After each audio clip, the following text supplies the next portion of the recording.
Williams, could, possibly be a flip candidate. Do you kind of see that, or do you see him pretty locked in with Miami?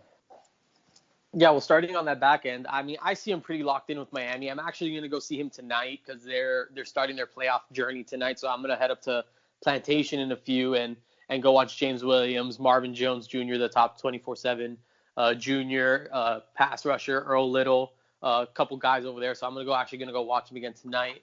But I think James Williams is kind of like what you just said, Marsh. Like he's a little bit of everything. And again, like that's what Miami wants. Miami wants a guy like, yeah, James Williams could be a quote unquote safety, but you can also line him up as a pass rusher. You can kind of put him you can bring him to the line of scrimmage and have him go get the quarterback, and he'll be able to do that.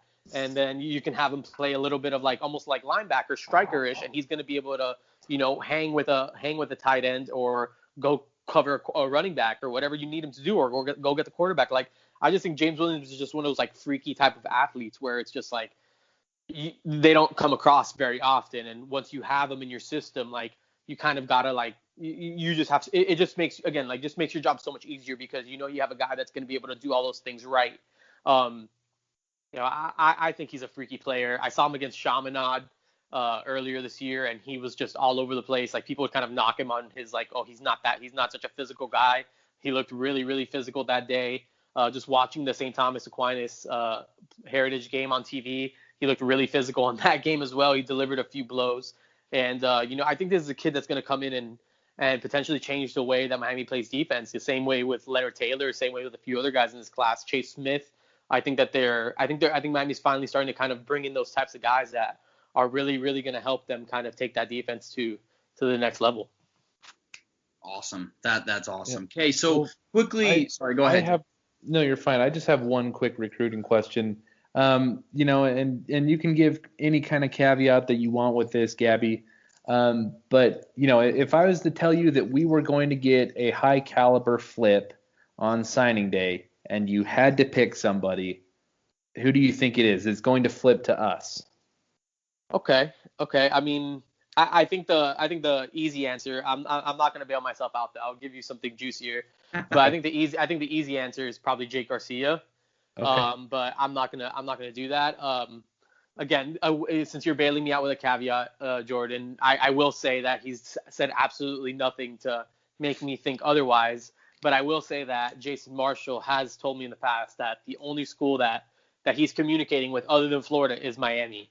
And right up until he actually committed to Florida, I think the 24/7 crystal ball was all orange and green because there was pretty good.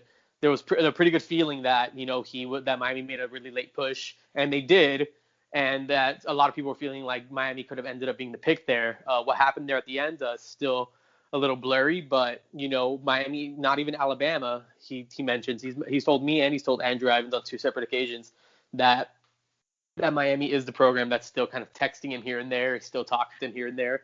And then again, he has Brashard Smith, Savion Collins, and Leonard Taylor that are all committed to Miami at the school. So it wouldn't hurt if maybe Florida kind of somehow found a way to lose that game against Georgia, maybe lose a couple other games and get them really thinking if Miami keeps winning. But honestly, I think Florida playing the way they are right now, I think that definitely helps. Not that they needed much help with him anyways, but I'll go ahead and just shot in the dark. I'll just give you guys maybe a potential Jason Marshall. Okay. Thank you. All right. I know people are going to run with that when they listen. Yeah, don't. Absolutely don't. Don't at all. This is I love it. Pure hypothetical. So quickly, just talking about tomorrow's game, Virginia Tech, Miami, noon kickoff. Miami is the underdog up against Virginia Tech, and I think Kirk Herbstreit put us on upset watch. I'm concerned about this game. What are you feeling?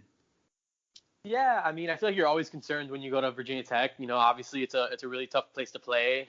Lane Stadium isn't going to be, whatever amount of, 85 something thousand people deep with Enter Sandman blaring through when they walk in. It's not going to be like that hostile environment. But I think at the end of the day, you still have to understand that this is a Virginia Tech team that does a lot of things well that Miami doesn't necessarily protect well. For example, they run the ball with the best of them in the country. Khalil Herbert.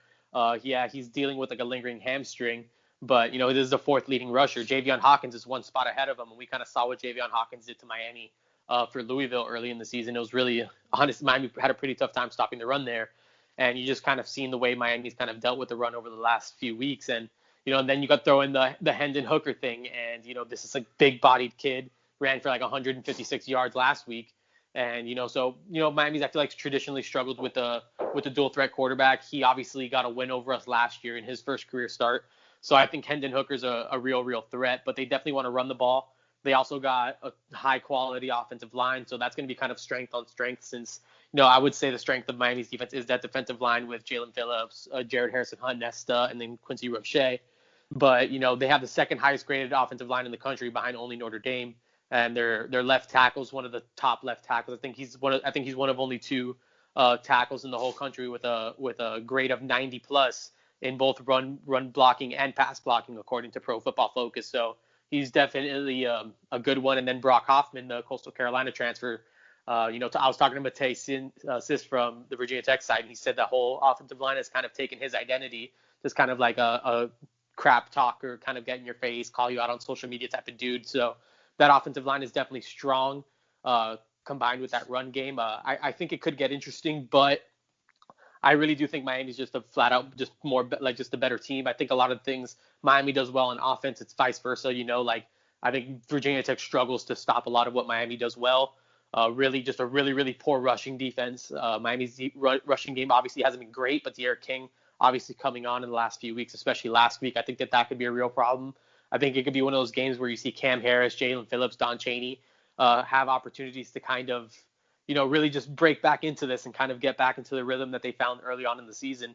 And then obviously with the receivers playing well, Mike Harley playing that well, that's always a threat. So the teams are definitely going to have to be accountable for that as well, especially with Mark Pope, D. Wiggins. When those guys are playing well, it definitely opens things up for the Miami offense like we saw against NC State.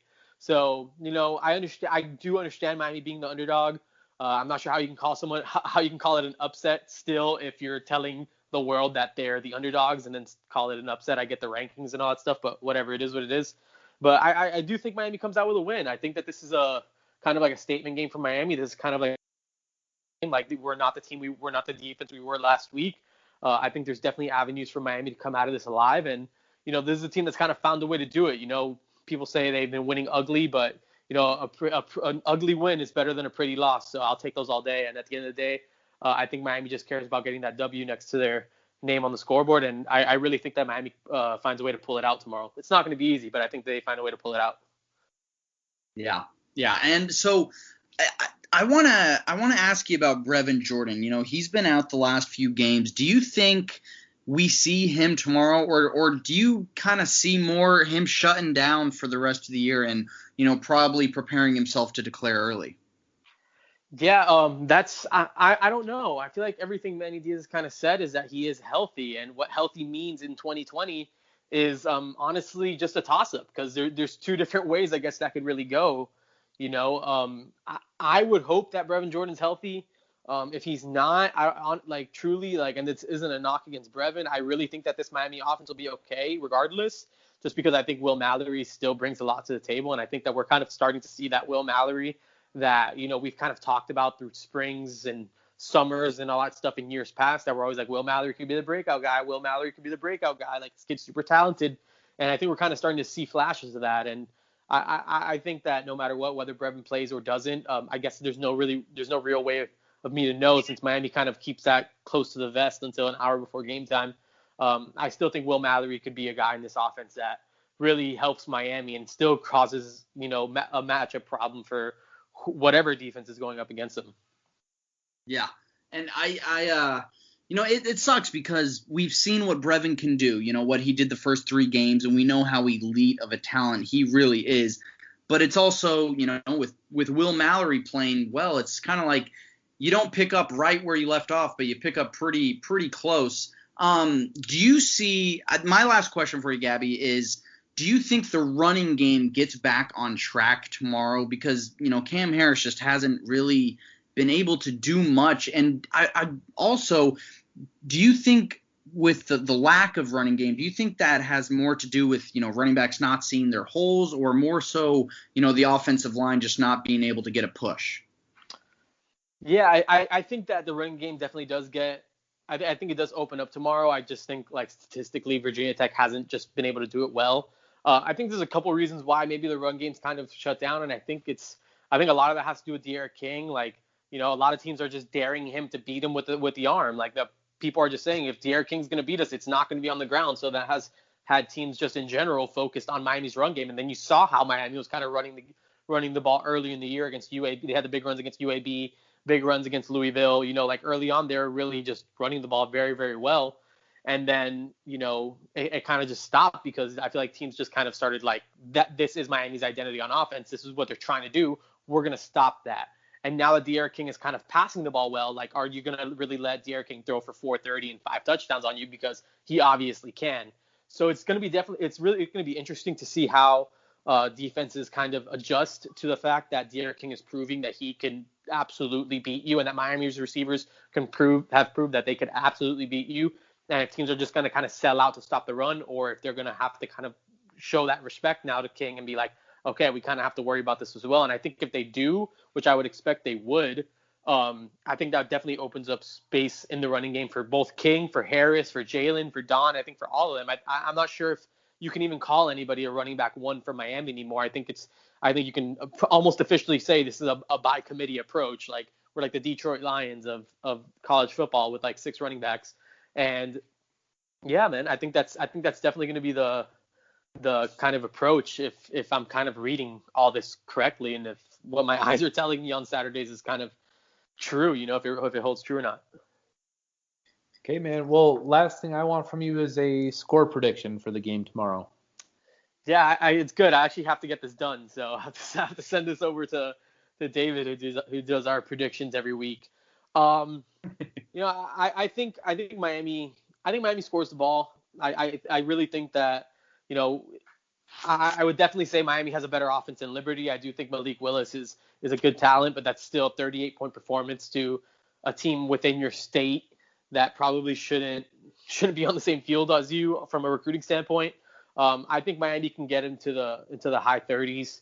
I'm not sure if Khalil Herbert is healthy, and even if he is, those hamstring injuries are definitely linger. I'm gonna go 38-27, something like that. I think Miami wins by at least a touchdown. But I do think this game's gonna be tight for a lot of it. I think Miami kind of finds a way, like late third quarter, fourth quarter, to kind of just pull away, whether that's turnover, whether that's just getting a big stop or whatever it is. I think that Miami just kind of pulls it out near the end of the game. Perfect. All right, man. Well, as always, we thank you so much for coming on, and I promise we're gonna link up here soon, man. Yeah, absolutely, man. We're close now, man. I'm here, so relatively close. We're still you're definitely closer than being in Utah. Exactly. Oh, bro, driving in Miami yesterday was hell. Driving in Miami is no fun, man. No fun. But yeah. Tell Callie we say hi, and thank you for coming on, and I'll hit you up here in the next few days, brother. Absolutely, guys. Appreciate it. Jordan, take care, man. Thanks, Gabby. Appreciate having you, guys. All right. Bye. Cool, man. It's always good to have Gaby Urrutia on the podcast. Exactly. Gabby's great. Hey, well, before we go, we need to give our score predictions. Yeah, man. Do you want to go first, or do you want me to? You go first. I'm still deciding. Okay, so I'm gonna agree with Kirk Herbstreit and say that we are on upset watch.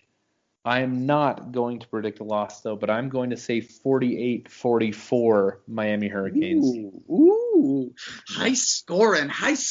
Dude, it's gonna be the same type of thing as last week, where we are all going to have like our hair falling out by the end of the game because we will be so mad at the defense. Like, that's what I'm predicting. Yeah, I feel you on that. Okay, brace yourselves. I'm saying Miami 27, Virginia Tech 31. Ooh. I am nervous about tomorrow's game. I never like playing Virginia Tech. I think this is the game where that bend don't break, and I just think that we get down in the third quarter and we just can't punch it in the red zone. So I predict a loss, man. Okay, well, I don't blame you there, honestly. I think this is – people are kind of writing it off because Virginia Tech